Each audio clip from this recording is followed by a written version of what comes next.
literally starting. There we are. We are literally starting a whole show topic on its own in the our pre-show conversation, which if you want to hear, check out the Patreon. But check it out now, folks. We are here. It is Horrifically Musical Month here in the Spoiler Room. And I have a wonderful panel tonight to talk about another horror musical. So far, we've talked about Cannibal the Musical, and we had our first Over the Hill episode about Rocky Horror Picture Show, which Angelique was kind enough to join us on, and everybody else who's on my panel tonight was there with us in spirit, but they are here physically with us tonight to talk. I finished the gig I missed the show for at 4 a.m. the next morning. So had I done this, I'd have been screwed. Well, we appreciate everybody showing up tonight and our listeners for venturing down the stairs, pulling up a chair and popping or having your favorite drink with us. I've got my plum wine here. Plum, fruit, vegetable. There you go. It links some way. It's a plant. Okay. And we're talking about plants tonight. We're talking about evil plants. We're talking about The Little Shop of Horrors from 1986. Yes, this cult musical is one that I adore for many reasons, and we will see where our panel stands with tonight on this film. But first off, we have with us the man, the myth, the legend himself, Mr. Joe Randazzo is with us. How you doing, Joe? Hey, everyone. So glad to have you back here. And the man who always brings class to the show and an interesting perspective, none other than Mr. Jeff York. How you doing, Jeff? Good. Great to be here with you all. Happy to have you here. And we have with us, keeping it not a sausage fest, we actually have here tonight Miss Angelique Abone, who cooks like Betty Crocker and looks like Donna Reed. How you doing, Angelique? I'm fantastic. Love that quote. And the man who keeps coming back for more, my right-hand man, or he's on the far left this time, but none other than Mr. Ian Simmons. How you doing, Ian? I'm doing great. And, the only thing that could keep me from this show is sickness. So I apologize for missing out on Rocky Horror. I finally watched the entire movie start to finish last week. And then I got a horrible case of the stomach virus and I was knocked out for 7 days. Well, I'm glad you're feeling better and I'm glad you're here and happy to have everybody here who is very passionate about film. And tonight, Angelique, we're going to have you do the synopsis of Little Shop of Horrors. Oh my! If you don't want to, that's fine. No. I'm happy to. I'm happy to. So, Little Shop of Horrors is the tale of Seymour Krelborn, who stumbles across a strange and interesting plant that doesn't need water or sunlight, but needs fresh blood, and gives him riches in return for meaty treats, and wins the heart of Audrey, the cashier at the floral shop. But sadly, it's not a great deal. It's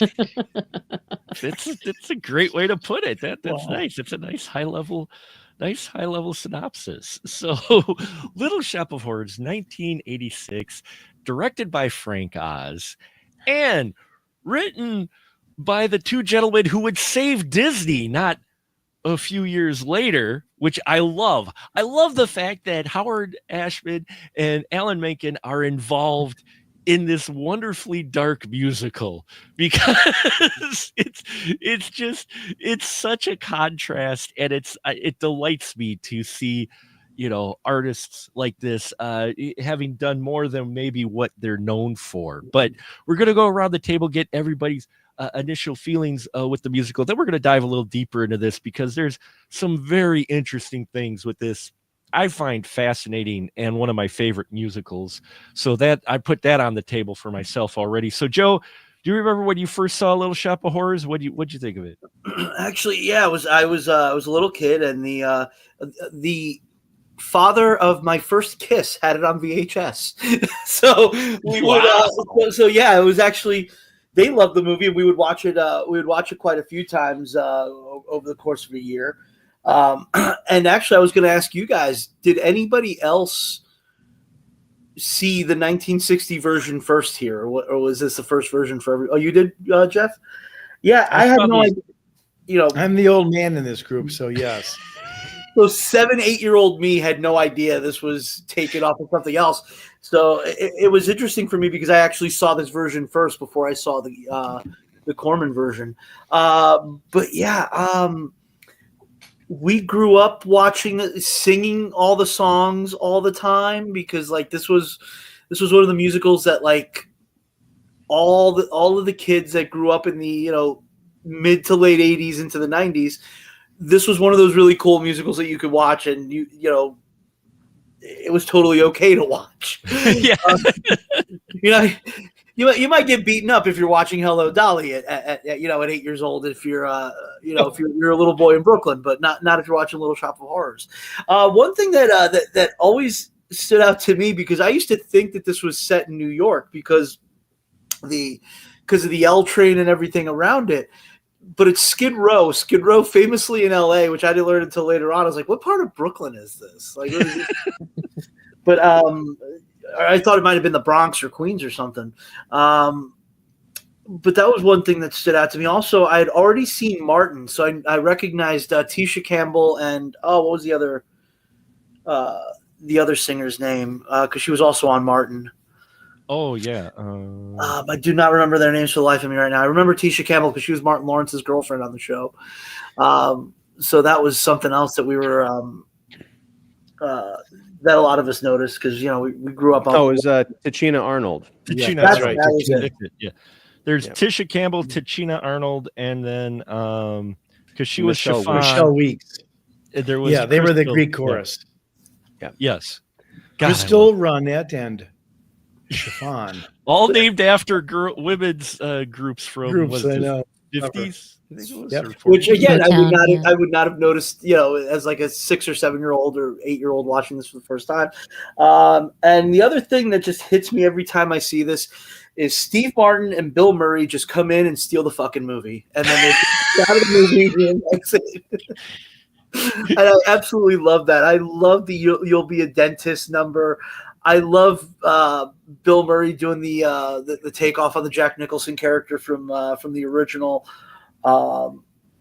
Absolutely amazing. And one other thing, 10 blocks away from where I grew up was Vincent Gardenia Boulevard, because apparently he grew up 10 blocks from where I lived as a kid. So that was always kind of cool because you're like, oh yeah, that guy's one of us. That guy's from, which also might have added to my 7-year-old brain that this takes place somewhere here. Because that guy, that street's named after him over there, so it's got to be somewhere here.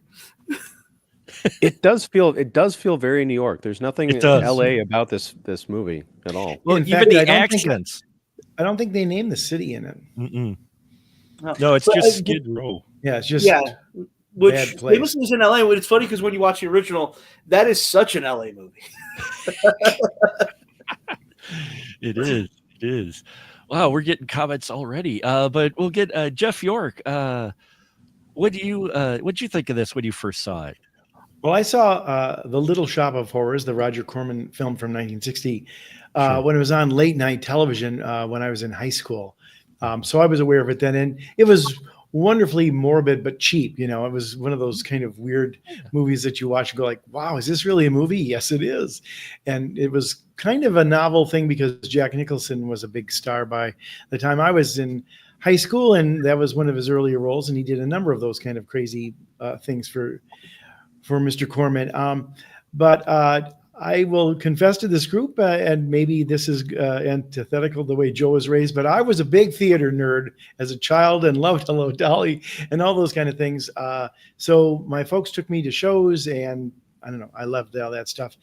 And the one thing that I would say by the time I saw this movie is there weren't a lot of great show to screen adaptations that I thought were really good. They became very, very few and far in between. And this one was terrific. In fact, I think it actually improved not only exponentially on Corman's movie, but of course, I think it even improved on, which was a very good off-Broadway show. And yeah, to your point about Menken and Ashman, I mean, they were firing on all cylinders. And the one thing I loved about what they did with this material, as well as when they did the Disney cartoons, is they never condescended to the property or the material in any way. It was like quite the opposite. They elevated it. I mean, they treated Little Mermaid and this and Beauty and the Beast and Aladdin, all those as like, we're going to do a real musical.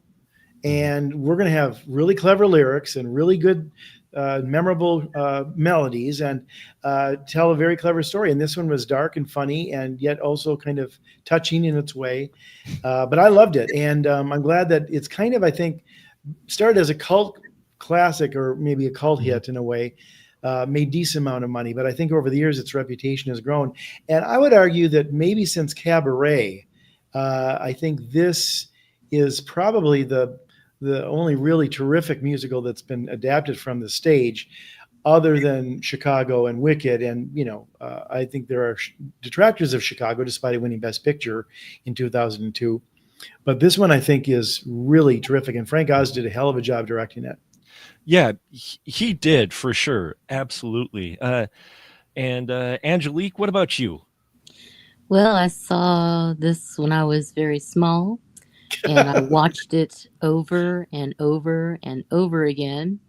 Then in high school, when I moved the second time during my sophomore year, I met a guy who became my bestest friend.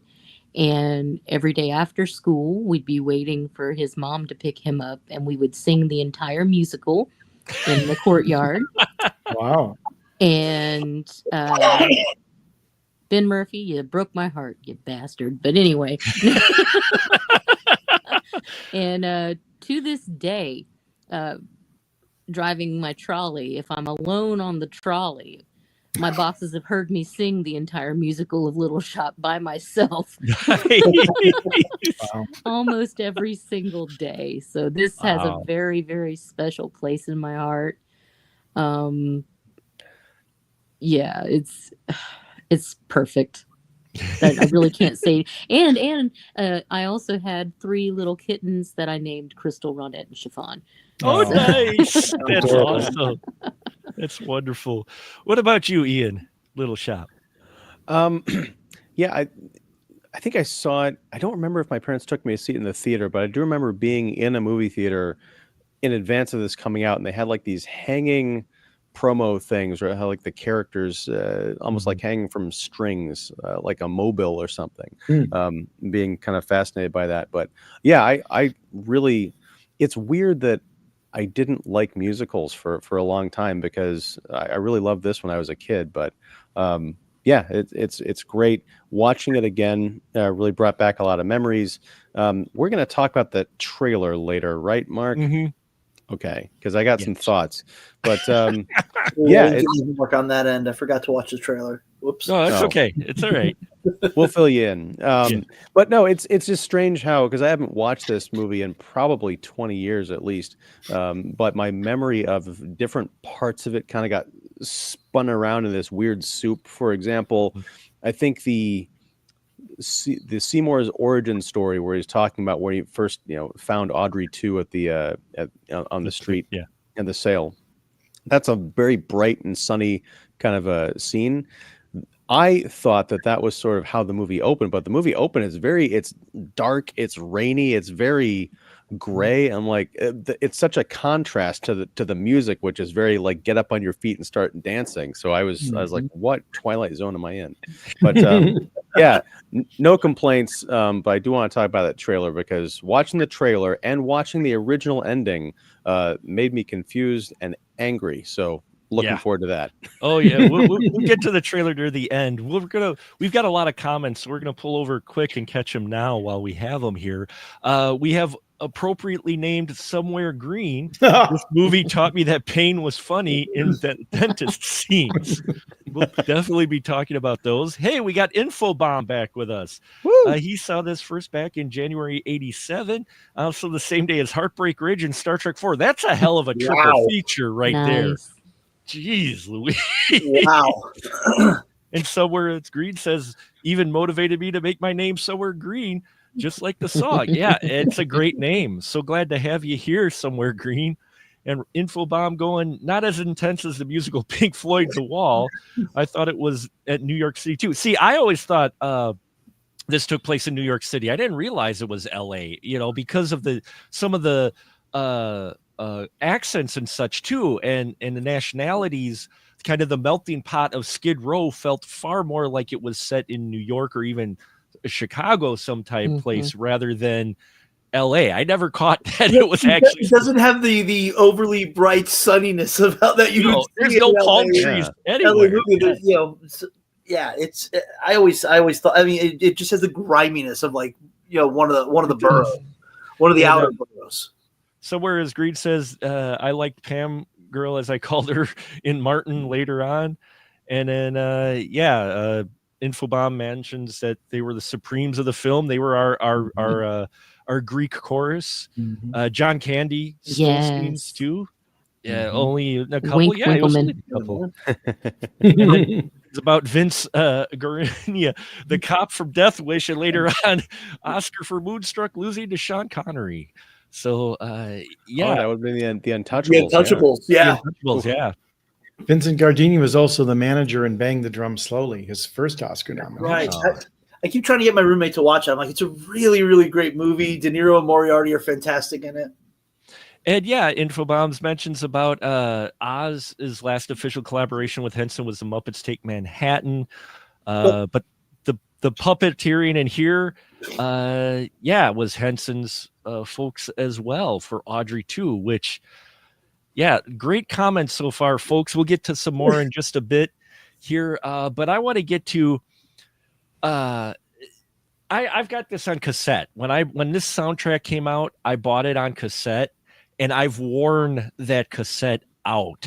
I was hoping to have the vinyl here, but there was a mix-up in my order, and it's not coming to next week. I was very upset because it was supposed to be here today so I could put it up there because I wanted it on vinyl, the soundtrack, because I think this music in here it's so appropriate and so good. I mean, especially watching it again, every single one, it's like true musical passion and just, I love this. Jeff, what'd you think of with the music that they did? No, it's great. And it's funny because this came out at a time when the sort of exact opposite was where musicals were going. They weren't necessarily melodic. A lot of the musicals that were coming out were, the emphasis was on lyrics more than a sort of a singability. And yet this one was kind of almost a throwback in some ways, even though obviously it has Motown influences and sort of a honky-tonk flavor to it. But I think Menken and Ashman really did an incredible job with it. And then you have ballads, they respect sort of the sort of tried and true tropes of Broadway, suddenly Seymour, Seymour, big love song. And, and then even the one that they wrote originally for this movie, the Mean Green Mother from Outer Space, which was very funny, and that was Oscar nominated that year for Best Song. I think they hit a home run with this, and God knows it got them, all kinds of other work, including Disney saying, "Hey, these guys know how to write a musical, and I bet you they're cheap. They're going to be a lot less than Gander and Ebb. Let's get them to do Little Mermaid." And they said, "We are going to do Little Mermaid and do it really well." Yeah. I mean, these guys understand musicals, and we aren't exaggerating, folks, when we say they're the guys that helped save Disney in a lot of ways. Disney was on the ropes that time. They were looking into some more mature material. That's why we got Black Hole, which I personally enjoy. And and you got all the Touchstone stuff, like and you Down and Out Beverly Hills and Ruthless People. They were trying to do edgier adult comedies, but they wouldn't even put it under the Disney banner because they thought that was the kiss of death. But then, and animation was like, they were doing terrible with not too many hits. And then they said, let's go for broke and do a musical. And they got the right guys. The Little Mermaid. and it's still the second most popular toy for girls. Is the Little Mermaid? In Little Mermaid. Barbie is considered number one by a long distance, and maybe even more so after the movie a couple of years ago. But Little Mermaid is still, Ariel sells more dolls to little girls than anything other than Barbie. So she's a top Disney princess then. All right. That's right. She is the top It's Disney not- princess. She's a She- top Disney princess. That Belle. Ian, what'd you think with the music with this? I think it's great. There's a couple of songs that I kind of consider filler. I like the idea of Suddenly Seymour, but my problem is with Ellen Green, who I think does a great job in this movie, but especially in the end when she's really belting it out. I couldn't tell if she was going over the top to the point of being ridiculous because it's supposed to be funny, or if that was just really her giving it her all. But I'm like, there's something about the flow of her voice, like Somewhere That's Green, I think is beautiful. But when she gets into the really big Suddenly Seymour, it was something. The combination of her accent and her face, I was just like, no, this needs another take. Well, I think, can I just interject on? I think part of Please. it was also a surprise because she recreated the role she played on the off-Broadway show. And, she was, I think to most people sitting in the audience, probably cast because she had that sort of voice like this. And, she was kind of playing this kind of, innocent or whatever you want to call blonde. And then suddenly she opens her mouth and she can do that. And so that was a big shock and surprise. And of course, brings the house down in the original production. And they just sort of kept the same here. But I think to your point, Ian, it might be a little of both. I think she's legitimate, but it's also intended to be that over the top kind of end that show numbers have, that they were doing just a little bit of satirizing of. It's also that, I mean, like I said, I hadn't watched the movie in a long time. I'm going to put this as a criticism of the song because I remembered her singing Suddenly Seymour, or maybe the way it was arranged. I forgot that Rick Moranis is the one who starts singing that song. And it's just weird to hear him start saying, Suddenly Seymour is standing beside you. I'm like, yeah, that's you. Just say, Suddenly I am standing beside you. Or have her start the song and say, Suddenly Seymour is standing beside me. And then he jumps in like, yeah, I'm with you.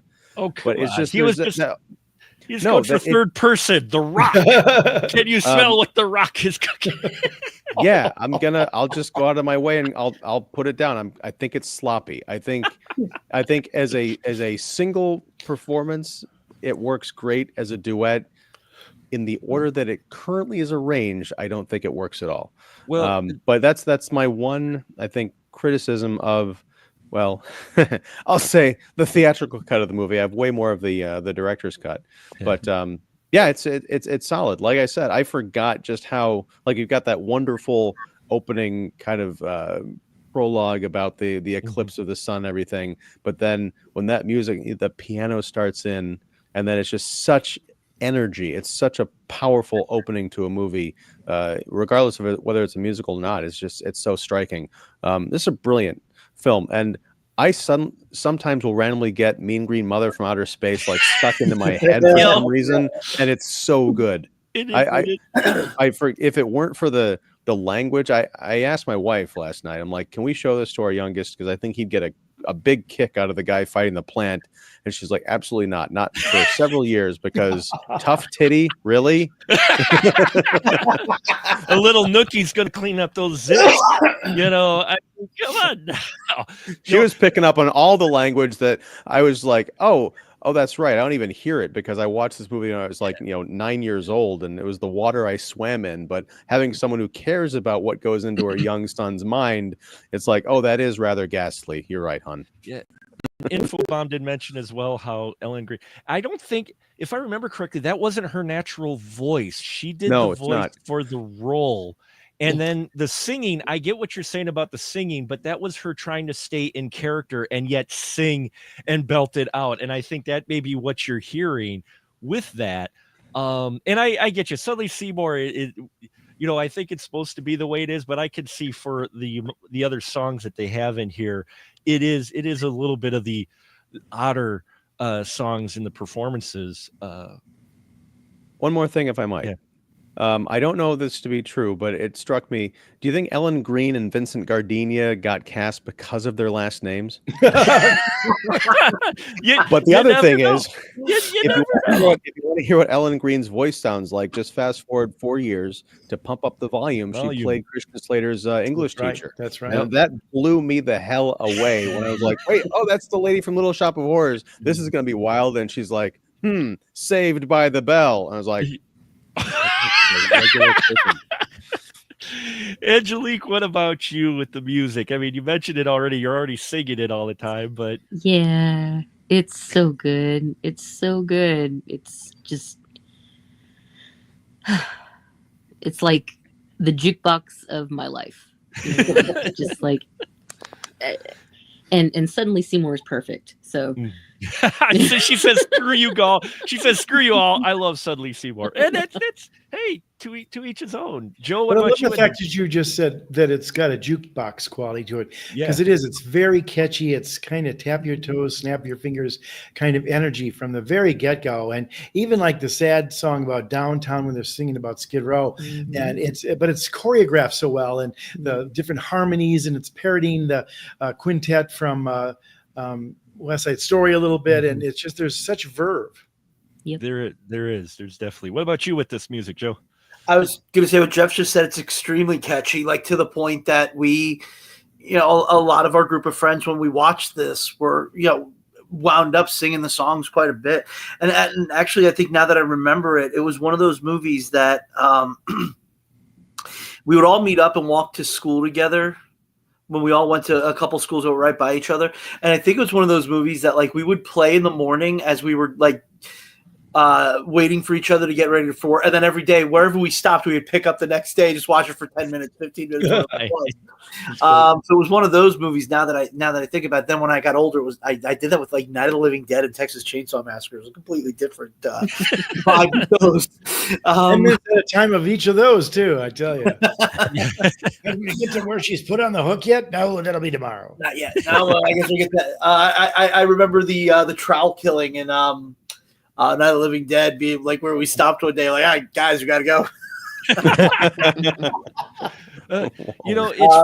Can I say one thing too, just to build on that though, the connection to it? We're laughing but it's actually very similar. One of the things I loved about this movie too, that kind of shocked me in '86 when I saw it in the theater, when, you're on the stage and it's kind of silly, right? And it's this big, goofy puppet that they're really good at, it's like, you're kind of like, wow, that's a pretty good special effect, and 3 or 4 people are operating, it's moving around, and you laugh and go along with it, especially for off-Broadway. It looks ridiculously clever. Not only do they do all this practical effects, but this character of Audrey too is humongous and moves so well, and it does all these different little subtle variations, but she's scary too, and it's kind of violent. Like when she, eats Vincent Gardenia and some of that kind of stuff, is like you kind of go like, shit, this just got kind of heavy, and it's like, it's not just little droplets of blood, but it's like, oh, his taste is getting more outrageous, and some of this movie is very outrageous. I remember too, they also have. The 3 the Greek chorus girls, kind of the Ronettes, kind of descend back into the darkness because it's such a dark scene. As they go back into the alley. They go back in the alley. It's like, I love that. Little moments like that they add to the let's not forget, horror is in the title. The Greek chorus. Yeah, I mean, that's like as far as the Audrey 2 design, that's the thing. I was watching this on Blu-ray last night. It's just the way that the plant takes over the flower shop as it gets bigger and bigger. I was reminded of Alien, which was only like 7-8 years earlier than this. Right. There is very much that kind of xenomorph. It is an alien. It's a mean green mother from outer space, but you can kind of see those connections even in the textures. It kind of reminds you of like the eggs that open up, in the other, not the Nostromo, but the derelict ship. Yeah, there's so much disturbing stuff in here that it is a fun balance between the dark, the grim and gritty horror stuff and the light poppy. Even on the Skid Row song, you've got like the winos kind of like Skid Row. It's perfect. Yeah. Skid Row is my favorite song on the soundtrack, in all honesty. And don't get me wrong, I love them all. I love them all to various degrees, but I think the one that I really listened to the most was Skid Row. I mean, you've got Beatrice Redding coming out belting that beginning with the piano, about the alarm. And I literally, even watching it again, still got chills from that, because I'm like, yeah. And that whole song is the perfect musical setup for your setting. It is the classic musical montage where you have all the minor characters getting a moment to have a little bit of dialogue or a song line or whatever, and we get introduced to our main character, Rick Moranis, who I had known from, Honey, I Shrunk the Kids, and I've known for other films before I saw this one. And I was like, holy crap, he could sing. To which Infobomb did drop that he was in Godspell, apparently, at But one see, point. to your point though, Mark, see, that's where this works as a musical as well as a little bit of a satire of a musical, because in almost every Broadway production, whether it's Hello Dolly or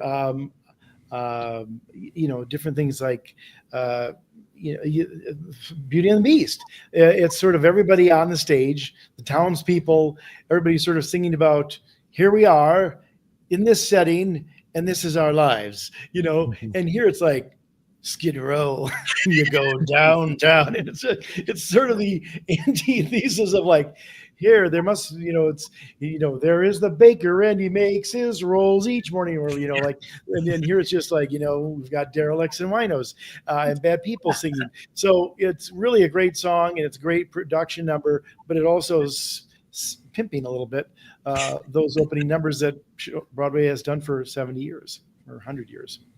Yeah, it's an amazing song, and I love that bit and the introduction, and it just sets up the tone for everything. It sets you up. You've got, you're gonna have your chorus. You're like, okay, everything within this opening song prepares you of what you're in for, a little bit of taste, and it's just one of the many perfect things that they construct with this. I mean, we're all gushing about it, but it's true. I mean, for me, I wasn't really heavy into musicals, but this one it clicked so much on so many levels that I loved everything about it, and it touches on the horror. It's got the horror angle, which I was a big horror junkie as a kid. So, and apparently they had merchandising with it too. Somewhere Green says, there was a Little Shop of Horrors toy game with marbles that they had, and every house in America, I guess, in real life,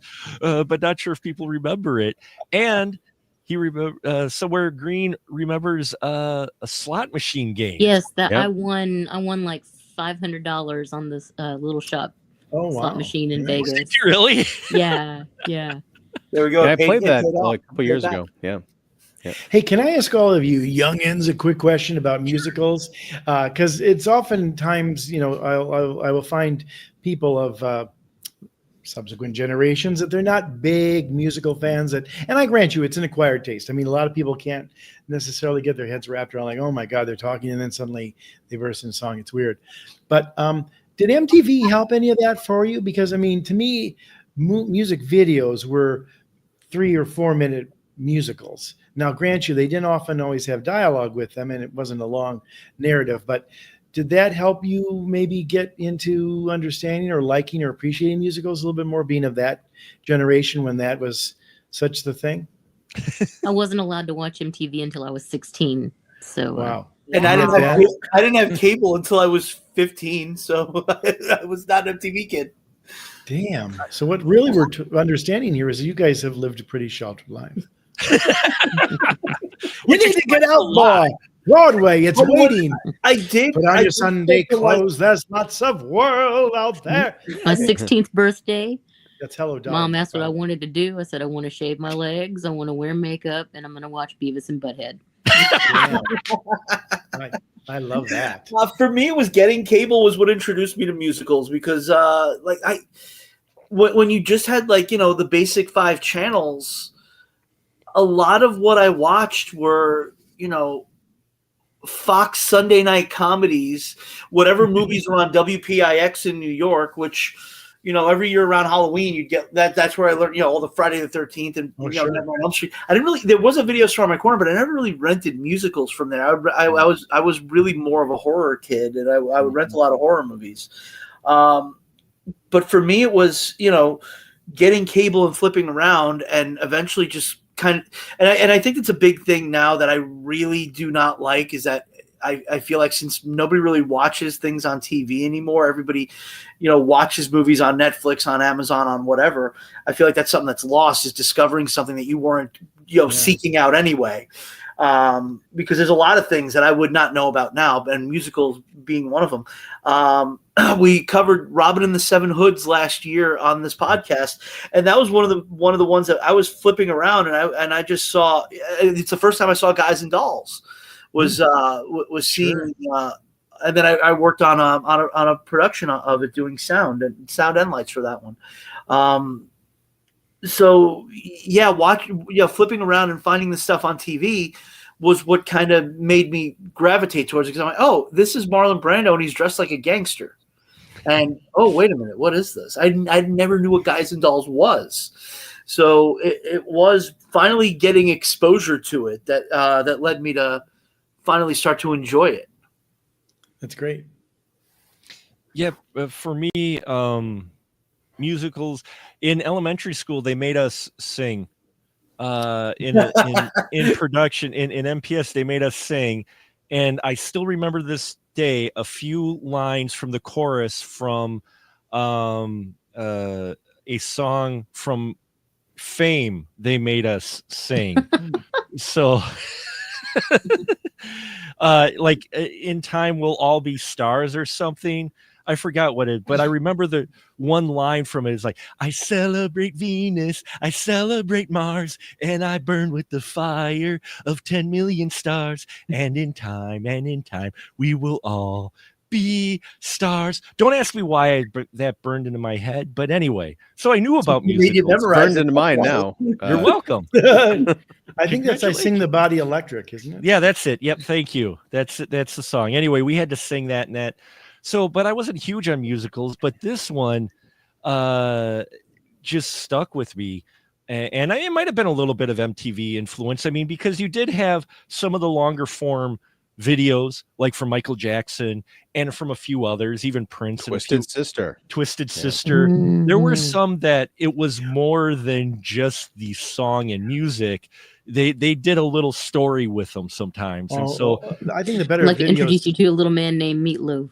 Yeah, yes, I think the better videos did have a story. Oh, yeah. Like Billy Idol's Rock the Cradle of Love. That's not a great song. It's a good song, but it's not a great song. But it's a great video where the woman just comes over and like she brings the tape and she puts it in and destroys this man's entire apartment in a little more than 3 minutes and 30 seconds.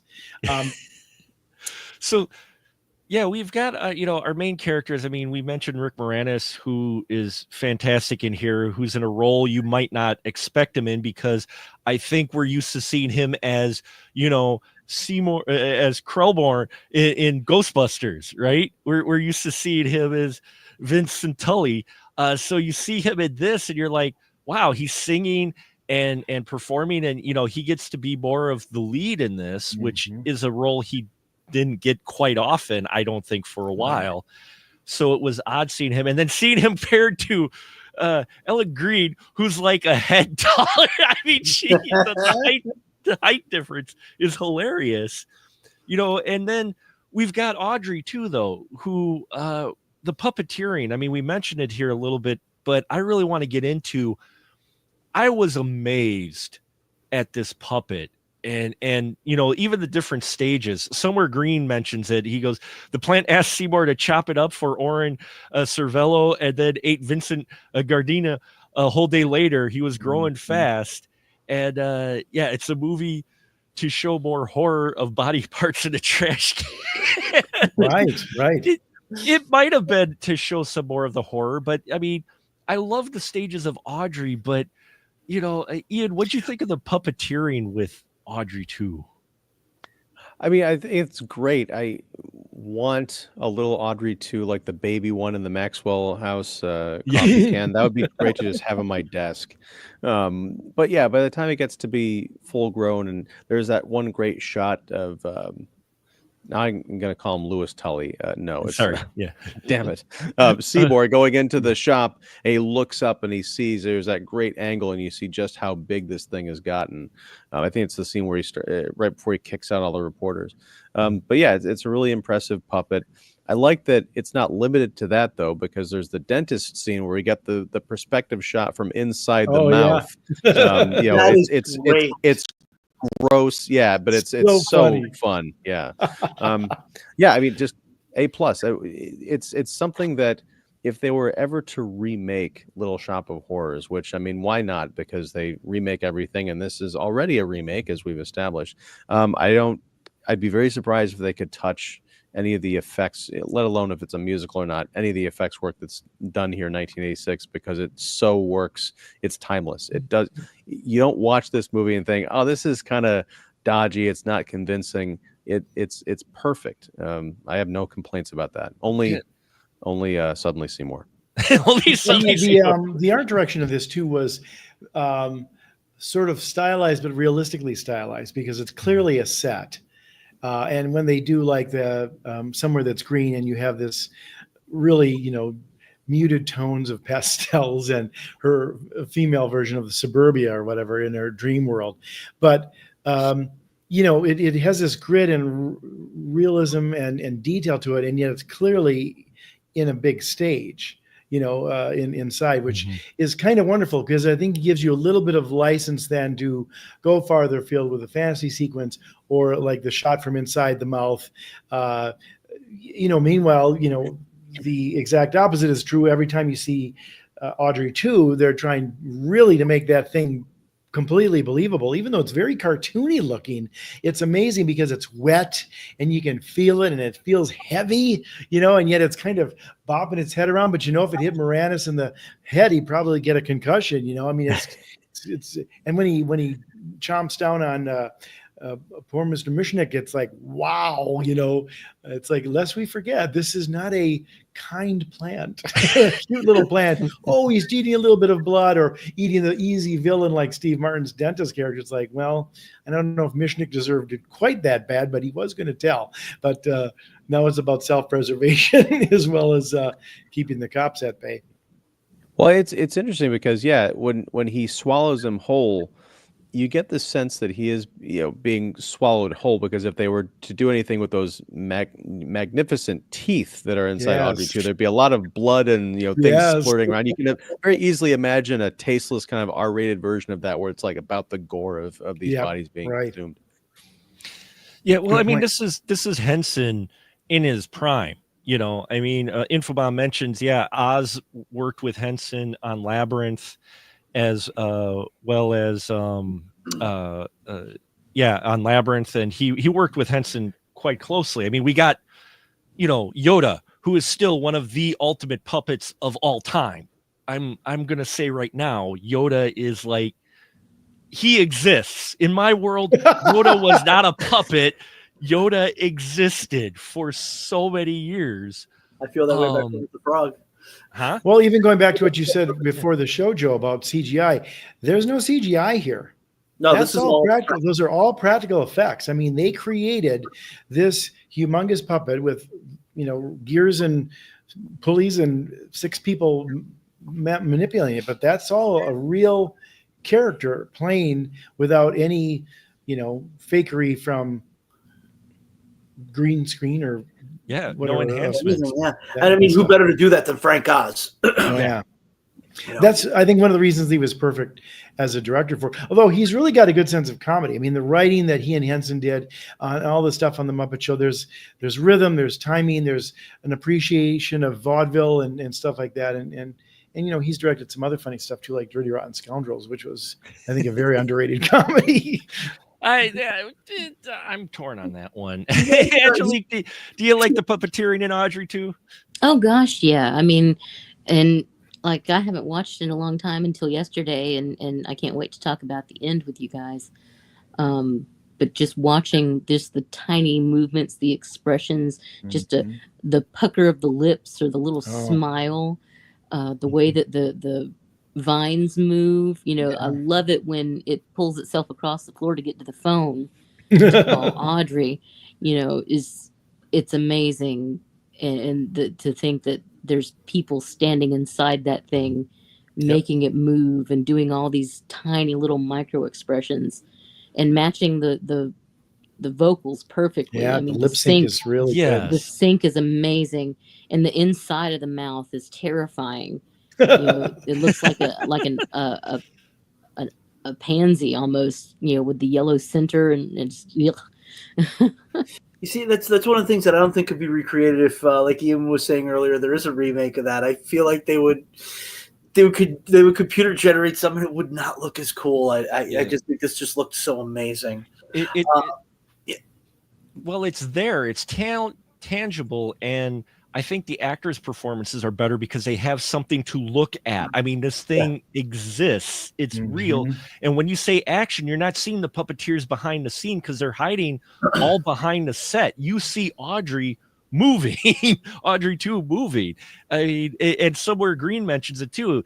They liked how Audrey 2, even the leaves were rustling. You could tell it's moves. Yes. Like it was actually alive. And fun shoot this must have been too. Yeah. Oh God. Yeah. To shoot it must have been very interesting.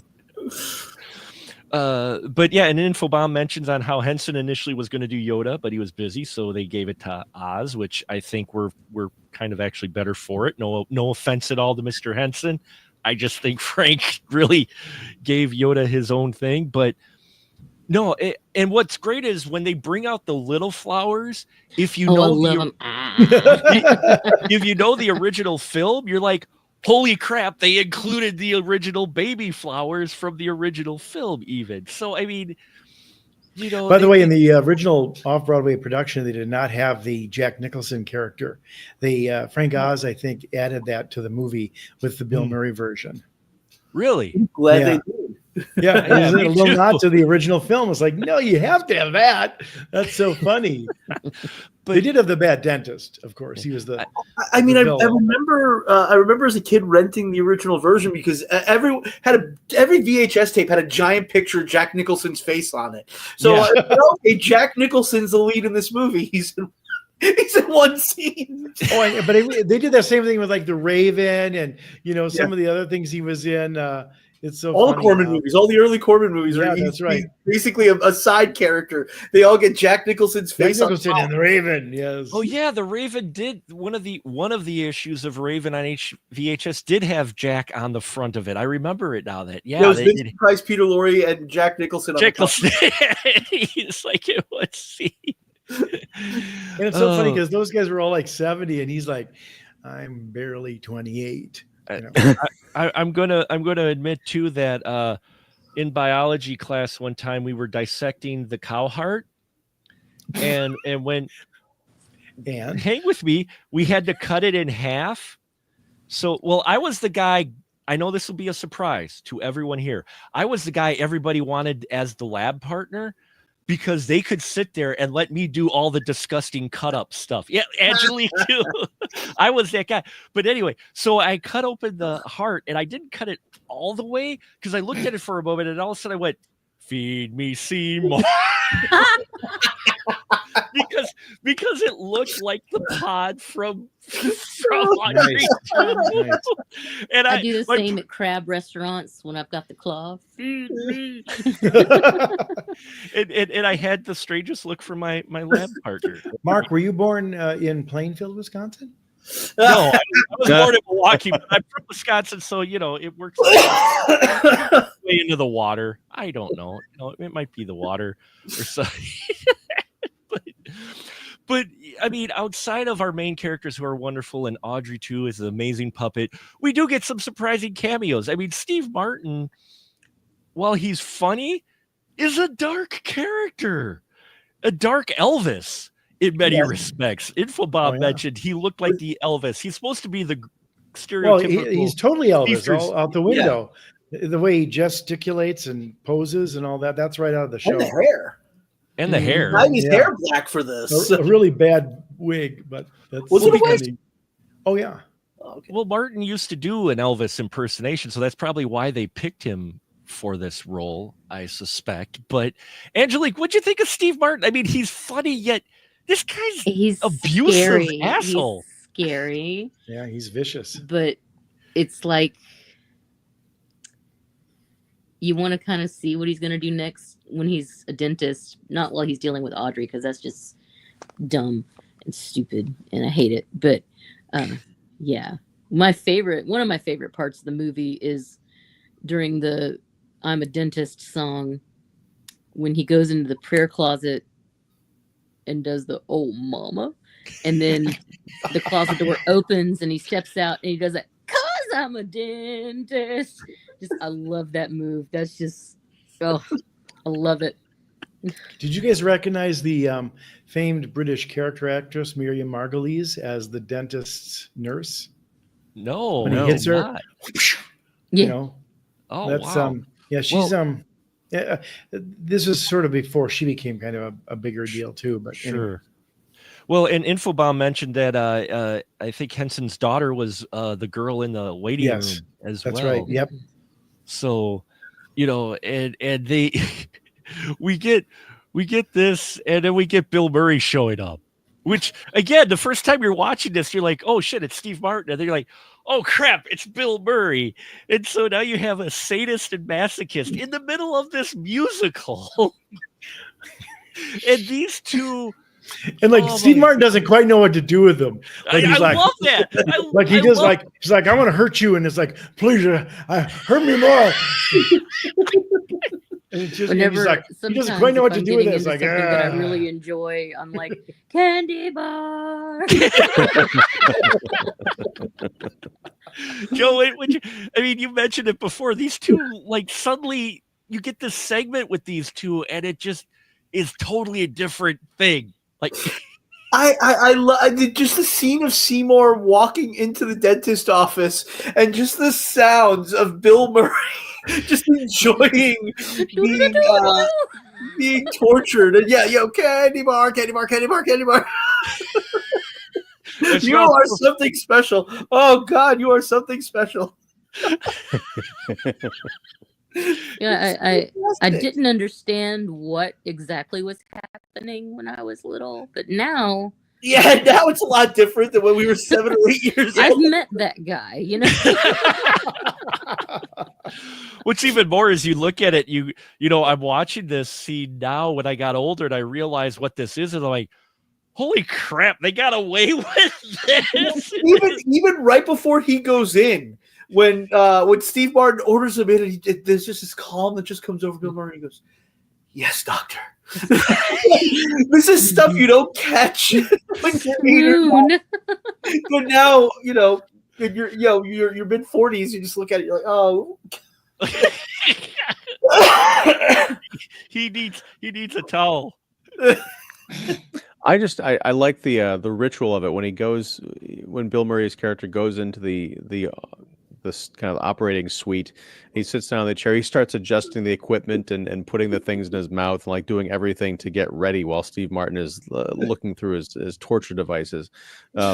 Yeah, it's just that's what really, I guess, resonated with me this time. And also when we first see him, he's sitting like up on he's crouching in the chair in the waiting room, Yes. bouncing on his Just hands. excited. Like, he's so excited. Yeah. Yeah. Oh. Just so excited. It's hilarious. I also have to say the introduction of Steve Martin on the motorcycle with one of the really nods to kind of corny rear screen projection, like he's got the motorcycle and he's just singing right towards you. I'm that has to be a nod to the fact that Elvis was always in front of rear screen projection, whether he was on a surfboard or a horse or whatever.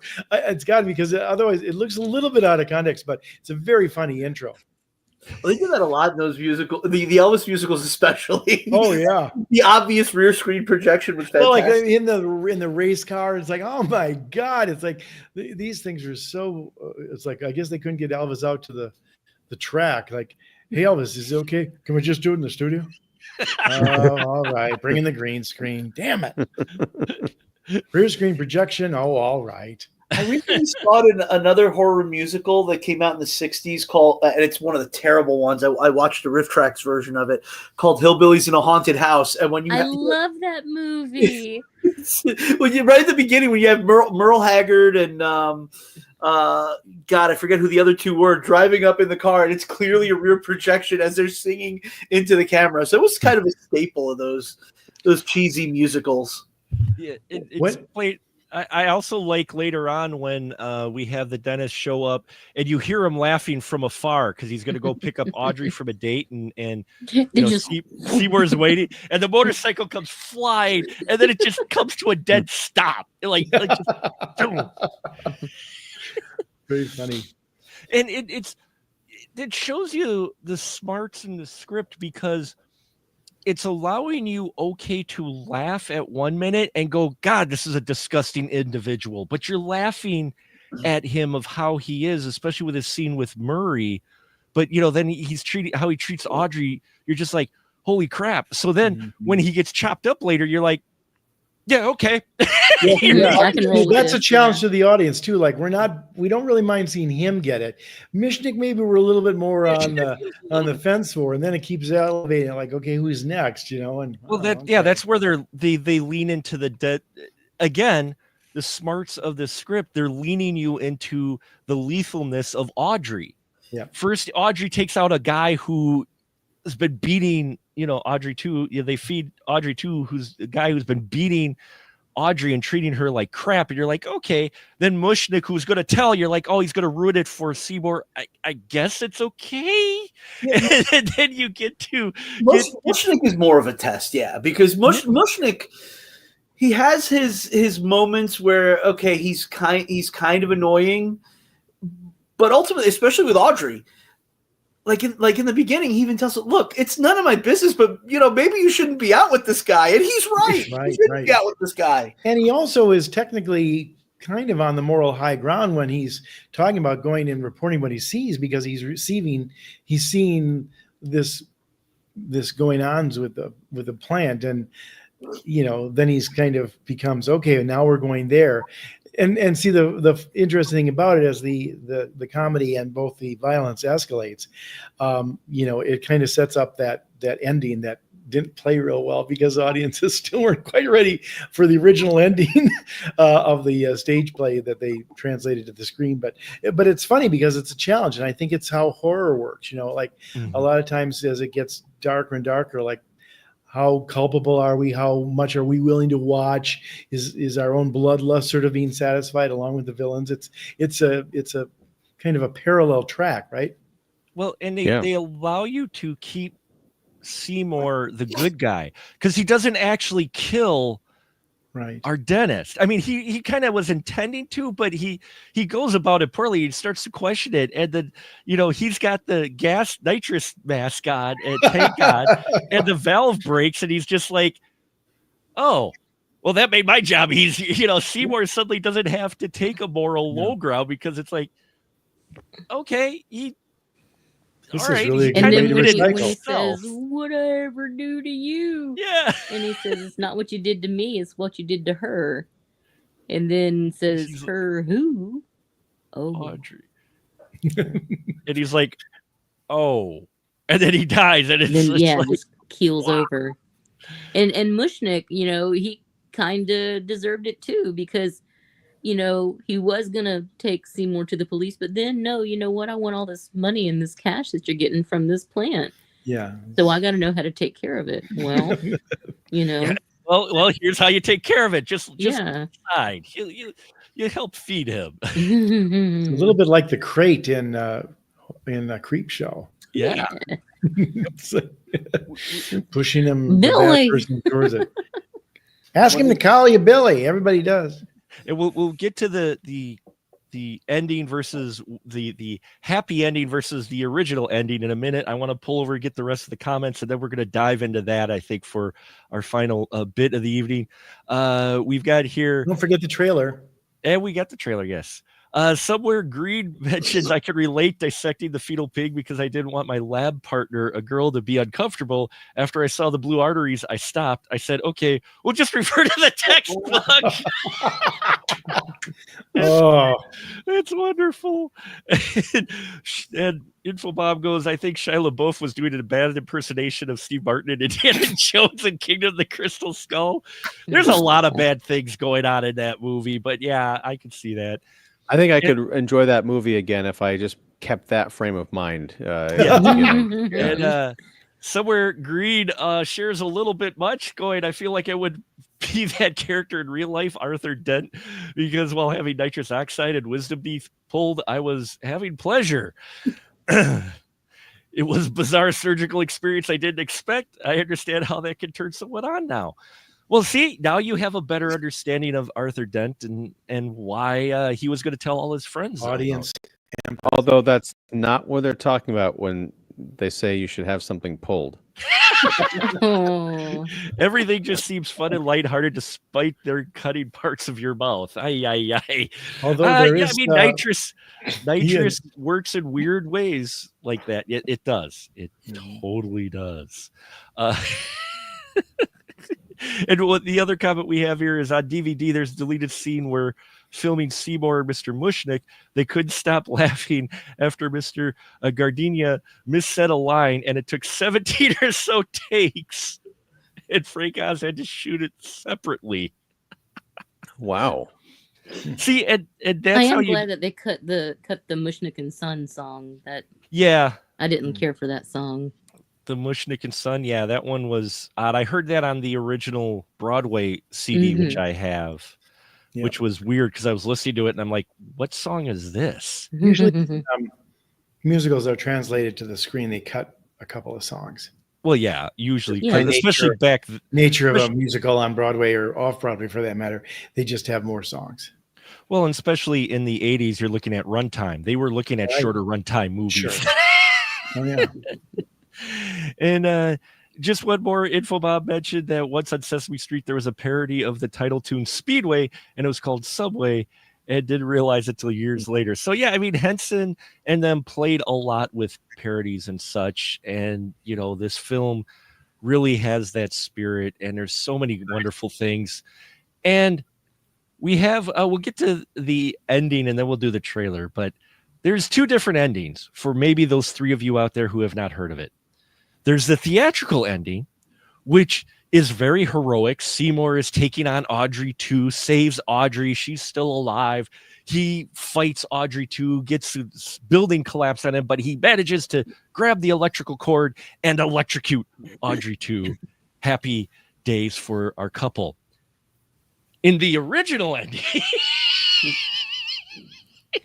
Ian, what happens in the original ending? I don't know. I mean, honestly, I'd heard about it. I heard that in the original ending, the plants take over the world. I'm like, oh, that sounds cool. And last night, my wife and I were watching the end of the movie, and it finished. And I'm like, I want to check out this alternate ending because I'm thinking, oh, it's like a 3-minute, alternate take or something. No, it's the last like 15 or 16 minutes of this movie are completely different. Well, they still get the Mean Green Mother song in there. Yes. But essentially the choose your own adventure diversion happens when Seymour walks in to see Audrey 2 being eating Audrey. Yeah, sorry. Yeah, Audrey 1. Original recipe. Yeah, the original recipe, Audrey. Yes, I like that.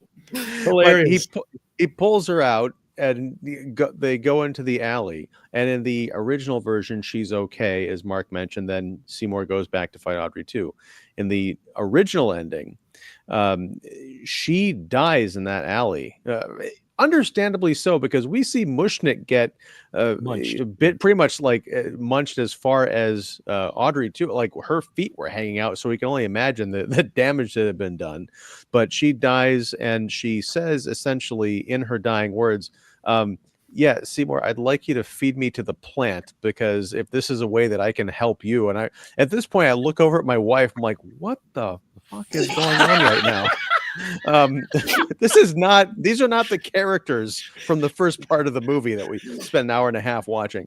But so he takes the body back to Audrey too. There's this weird shot, like this giant red door opening, and Audrey is waiting there, and Seymour places Audrey on the opening waiting mouth bed of Audrey 2, and then the mouth closes and eats the thing.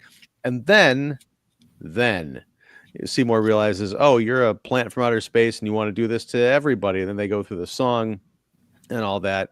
But there is Seymour does emerge from the rubble, but it's Audrey 2 essentially dragging him out, and then all the tentacles, the arms, the branches bring him into Audrey's mouth.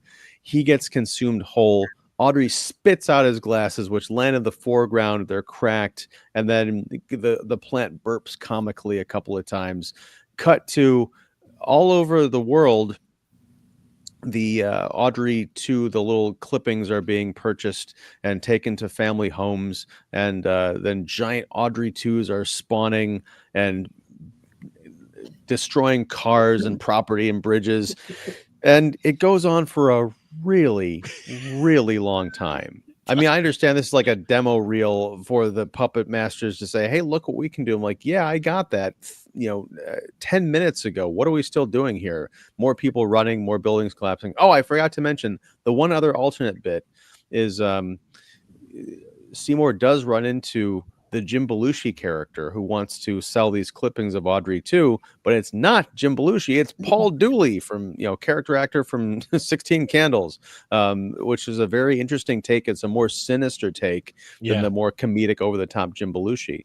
But yeah, the movie ends with the end, as we've got a couple of Audrey 2s like draped over the Statue of Liberty, and there's planes trying to shoot them down. Like, this sucks. I don't know who thought this would be great, but it's the one time I think the test audiences were correct, because maybe it's because I grew up watching the happy ending, but this movie deserves a happy ending, and to see it go out like that just kind of like belies. I guess I can see thematically that, like, yeah, these Skid Row people, they're all doomed to a life of poverty and early graves. Now they're being helped along to that early grave by a plant, and there's no point, and life is hopeless, and we're all going to be devoured by aliens.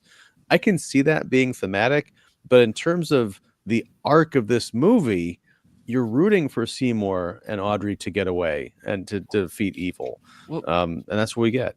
Well, not only that, but not only do you get Audrey getting killed and fed to the plant, but Seymour is about to commit suicide. Yeah. When he's on the roof, when the clipping guy shows up. That's right. Yeah, I forgot. Yeah, he runs back up there. Yeah. He debates throwing himself off a building, and you're just like, what the fuck just happened? In some respects, I think it comes down to a little bit of sort of how you're impacted by something you see on the stage versus film. And two key differences, I think.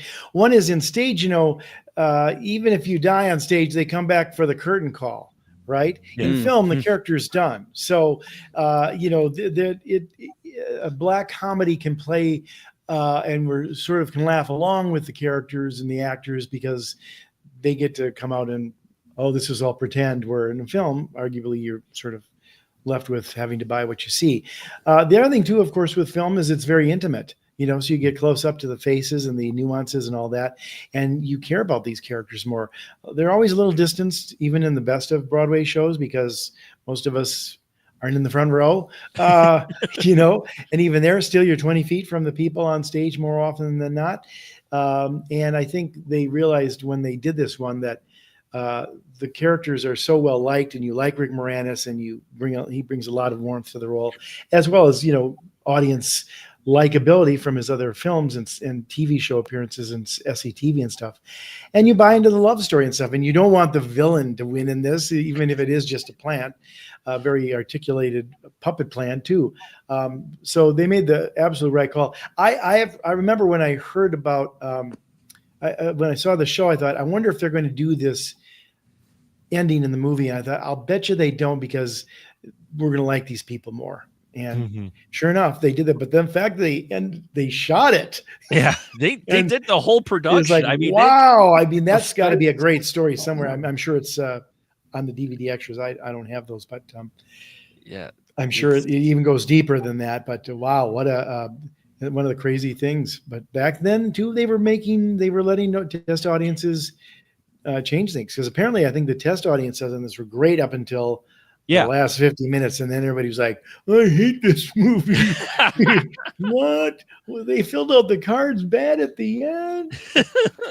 The only way I can see that ending working is it's got to be short. Like if you're going to do something like that, don't drag it on for 15 minutes. Get to and then the plants ate the or go back to a title card that kind of the way that opened the movie to close the movie. Right. Yeah. But or do that kind of dream scenario switcheroo where you have that ending, but then it turns out it's just like the wino on the street talking about his version of how that whole crazy plant story unfolded, and then Audrey and Seymour are actually doing okay. I don't know. It's so nihilistic that, again, just kind of belies all the jumpy poppy happiness of that Little Shop of Horrors opening musical number, and then to end on that where it's death and destruction and the end. I'm like, God, I hope so. Yeah, it doesn't seem to have earned it. No. That dark of an ending. Yeah. Joe, what'd you think of the original ending versus theatrical? I'm fine with both. I grew up obviously with the theatrical ending. I didn't know about the alternate ending until a few years ago, and when I saw it, I was like, "Oh my God, this is!" I actually thought it was a lot of fun. But yeah, I could see why people wouldn't like that. Don't want to see Seymour and Audrey, get killed and get eaten. I can totally see that. It is kind of a choose your own adventure thing, like Ian said. I'm fine with either one, though. If I had to coin flip, I could watch either one. And I think maybe it is now safe in knowing that there's a version where they exist. Yes. They exist. What about you, Angelique B, the big fan? Which one do you like? Well, I had never seen the original ending until last night. Oh, really? I had only ever seen the theatrical ending. I knew about the real ending from the Broadway show. I knew about it, but I had no idea that it actually existed. And you should have seen my face last night when I'm expecting, the happy ending. And I'm like, wait a minute, Audrey's dying. What the? Yeah, no. That's really dark. No. And then Seymour almost killed himself, and then running, and then Seymour dies. I was crying a little bit. I was like, no. Well, the thing is, and here's the thing is, I get it. It's wonderful performances by both performers in this ending, though, even though it's dark, that original ending, because the way she sells that and stays with that character of, feed me because I want you to have the good life. You're like, Jesus. It's like, man, no. And I'll always be somewhere that's green. Oh my God. I mean, I like both. I'm glad we have the happy ending, but at the same time, that original ending is brutal in so many ways that it's like, it's so jarring compared to the way the rest of this film is kind of played out, that I understand their decision, but I myself do prefer the theatrical version, because that's what I want. Because you're right, Jeff.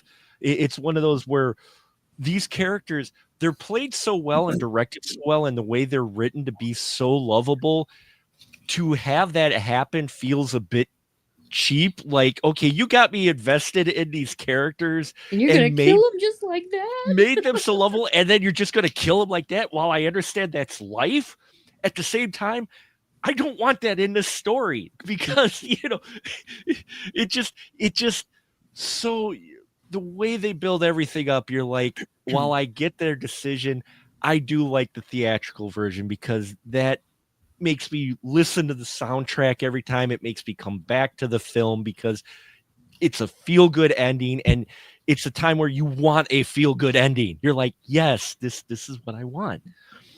And then it reminds me of the original ending to Kevin Smith's Clerks. Oh yeah. That's a kind of a wacky kind of workplace comedy. And at the end of the original version, Dante's closing up the shop, and someone comes in and shoots him, kills him, and then just like the last shot of the movie is this guy just like raiding the cash register and leaving. You're like, what the hell was that all about? And they fortunately left that out. You're Yeah, young and exactly. nihilistic. But it's funny because Mark said, this is, it's real life that you lose the people that you love. But I'm like, nobody's watching this movie to be reminded of real life. This is a movie where the winos are singing. Yes, yeah, Yeah, exactly. Right. Our And winos sing. it really is a tonal thing too. Like I think when you're going to do an upbeat musical and have these sweet songs and these lovable actors playing it, you've earned a lot of goodwill from the audience, even if it's a slightly darker musical. For most people, they're like, "Oh, it's the guys who did the Muppets, and they're doing a really good big Muppet," And then suddenly you turn it into this incredibly bleak cannibalism, almost in a way that it's too much. Especially because I imagine a lot of kids probably people took their kids to see this movie, so yeah, I can only imagine. I think the test audience saved a lot of psyches. Yeah. Early on. 80s kids were scarred enough by kids' movies thanks to Henson. We don't need one more. Okay. That's true. Okay, thank you, Jim. Thank you very much. Dark Crystal, freaking Labyrinth, freaking never-ending story. Anyway, Labyrinth is getting a remake. Huh? I think I heard a couple weeks ago Labyrinth is getting a remake. Yes, it is. It is getting a remake. Don't get me started. I know It's we're be going a hard late. cod piece to fill. I know we're going late, but I just want to touch on the original trailer. We're doing a bit of a segment where I keep it's workshopping, but I think now we've kind of settled. Is this trailer too spoilery or is it good at all? We ran into it last week, Angelique and I, with Rocky Horror going, that trailer sucked. For Rocky Horror, the original one. Ian, you're nodding your head. What'd you think of this trailer for? It's got one plus and one very big minus. The plus is the logo treatment. Because again, I watched this movie for the first time in 20 years, and my recollection of Little Shop of Horrors is you got Little Shop, and then of Horrors is the dripping bright red blood. But the way the movie opens, it's more of a realistic dark maroon tone, which especially because it opens in this gloomy, overcast, raining thing. You're like, Little Shop of what? Oh, okay. I guess it's Horrors. In the trailer for the movie, though, Horrors is in nice, bright red blood. The Dawn of the Dead, Tom Savini special. But the minus, I think, for me, because I wasn't around back in '86 to the point where I was sentient enough to understand the context of this being a Broadway play or an original a remake of another film. The spoiler of Steve Martin's "You'll Be a Dentist," I thought that was a crime against cinema because that's one of the great reveals, and it's set up as a giant reveal in the movie of him being on that motorcycle, the kind of the greaser thing with the hair and the leather jacket, talking about like torturing animals. And he walks into the building and the door swings open. He rips off the coat and he says, "You'll be a dentist." That's in the trailer and it has no business being there. That's my piece. Yeah, I definitely. I mean, even the setup for that scene was Mushnick asking Audrey what kind of disgusting creature she was. He's a professional. What kind of a professional? Professional. And it leads into that song, and it is perfect. Yeah.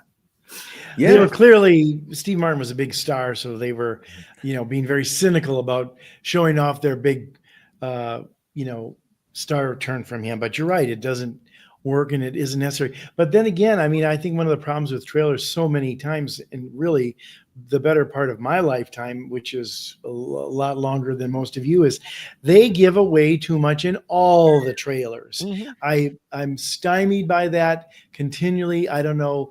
It's a lost art, really clever trailers that just give you enough to tease you, and it's enough. It bothers me when they give so much of plots away well past the 3/4 mark of a film. It's ridiculous.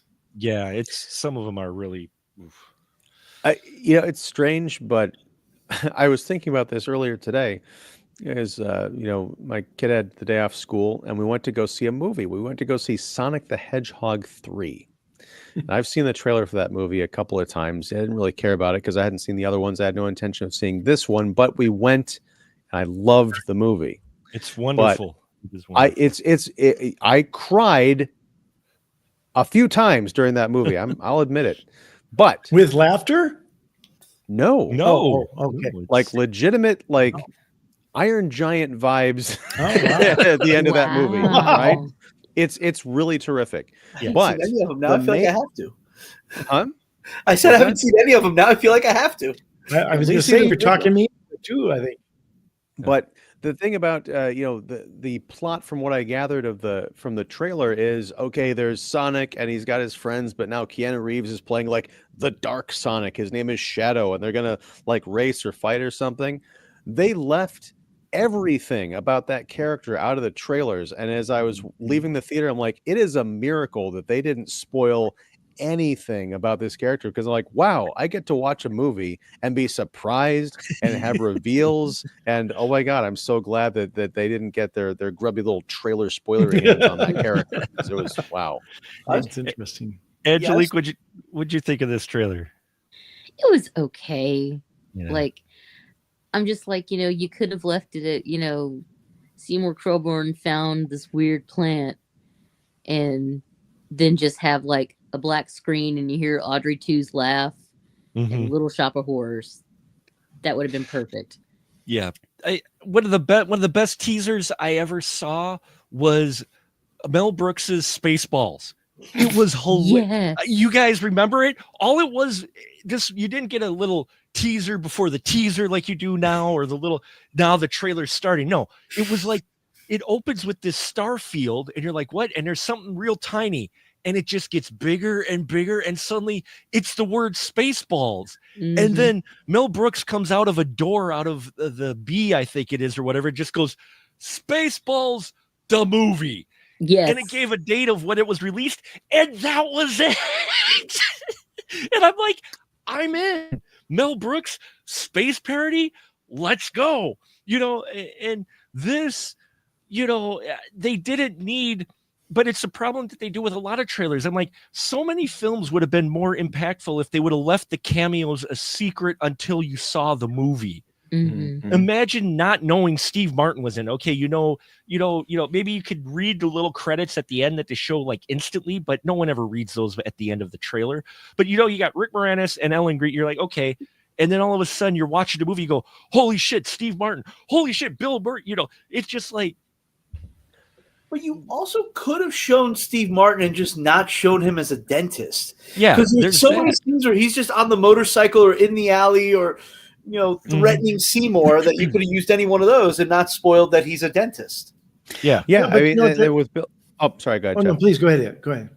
Well, I was going to say with Bill Murray too, if you just showed, because they do that thing at the end of the trailer, which they, and special appearances by Steve Martin, Bill Murray, John Candy.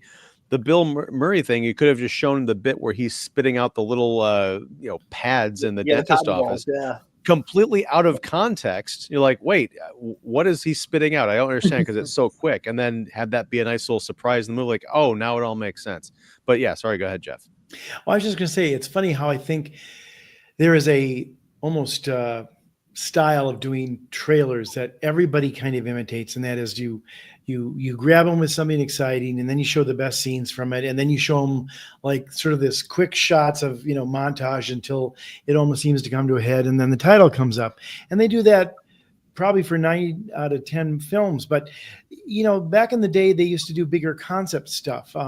When they did It's a Mad, Mad, Mad, Mad World, they had the actors who were in the movie standing there around Stan Freberg, who was doing the advertising for it, arguing about the billing, which is right out of the title sequence. But, like talking about like who's getting this. And so it became this sort of metaphor for the comedy of these comic performers all crowding one another and arguing about who's getting top billing and stuff like that. I remember when Steve Martin did Real Men Don't Wear Plaid, he did this strange sort of thing where he's in character, but he's talking about, you get to make this decision on what movie you want to see. There's always, remember the original Alien where it just had the egg, and then you hear those noises, and then these little bars came in. What is that about? And then they slowly but surely spelled alien. It's like, just intrigue people without having to give them the entire plot. If I was doing this just as an ad guy, I would have said something about I would have parodied Henson and Oz, like for those children who loved always Sesame Street and Yoda and all the puppets. From the same mind comes some twisted motherfucker, like that, and then beat off the F, and then say, it's the R-rated musical comedy based on the hit Broadway show. The Mean Green Mother is going to eat you this fall. You've sold me. The main selling point is the Muppet thing, and the rest is intriguing to me. But they always feel like they have to do a 2-minute thing and show me the plot and the highlights and the best actors. Crazy. Come on, let's just take a picture out of Alfred Hitchcock's book. He literally, for Psycho, gave you a tour of the Bates Motel and started giving you a brief synopsis, but being mysterious. Or North by Northwest, you got that on the release. They show the trail. He shows the locations or whatever. He gives a tour. Give me stuff like that, a little behind the scene type of thing about what the film is about. Not necessarily, oh, by the way, here's this cameo. I always throw out there the XXX sequel, third XXX movie with Vin Diesel. While it not a great movie at all, it would have been great to save the cameo that it was Ice Cube, I think, shows up because he was in the second one, and they put him and Vin Diesel together in the same movie for the third one. Now, why not necessarily be a big deal? It still would have been a nice surprise to say, oh, look, they got the guy from the second. They're all in the world together, but they don't do that. So I know it's getting late, folks, but I think we all agree the trailer is spoiled a bit too much, especially with the Steve Martin character, and they could have cut it back a little bit. So it is a thumbs down on that. And our final few comments, our Infobomb said he once cried at an advanced screening of The Jerky Boys. It was free, but I would have paid not to see it. Nice. Wow. And I think that's a beautiful note to end on. Thank you so much, everybody who tuned in. Thank you to all the comments. Summer Green, Infobomb, so glad you guys commented. I appreciate the interaction quite a bit. And now, just before we wrap up, because I know Angelique is on God's time and it's very late with her, we're going to wrap up quick with doing our license to shill. So this is where I give my wonderful crew a chance to shill whatever they want. So Angelique, you can go first. What do you got? Still got things working. Check me out on Facebook, Blue Sky at Pimento Sleaze. Working on Frankenflix. I'm doing the testing for the Nosferatu dog. So yeah. I love it. I can't wait for that series. Take all the time you need to tailor it, but I will be front row center for Frankenflix for sure. And maybe copy some recipes. I don't know. Yeah. Joe, what do you got to shill? Nothing really to shill right now. So I guess I'll just tell a quick Frank Oz story because this would always intrigue me. When they were filming The Score, which is not a very good thriller with Robert De Niro, Marlon Brando, Frank Oz directed it. It's one of those movies Brando apparently just decided to be an asshole and just sabotage the movie to the point where he would taunt Frank Oz by calling him Miss Piggy and telling him he couldn't tell him what to do. So I just always found that one funny, just because it was just Brando being a fucking complete dick. Wow. It's also the pork calling the kettle ham or something, I would dare say. Jesus. And Jeff, what do you got to shill? I know you got a license to shill here. My movie and TV reviews are at theestablishingshot.org. I'm Jeff York Chicago and Jeff York Characters on Instagram, and also Jeff York Characters website, where I show some of my illustrations. And you can call me if you want me to do your favorite star or a famous friend or relative. Or maybe not so famous friend or relative. Or maybe not so, whichever. Fantastic. And Ian, what do you got to shill? I'm Ian Simmons. I run Kicking the Seat, which you can find at kickseat.com. And I'm also on YouTube and all the other places. And I'm here on Monday nights, mostly when I'm not sick, talking about movies with you, Mark, and find friends and colleagues and panelists. So that's my deal. Fantastic. Thank you all for your time. I know we went late, but this is a wonderful movie and it deserves more attention whenever possible.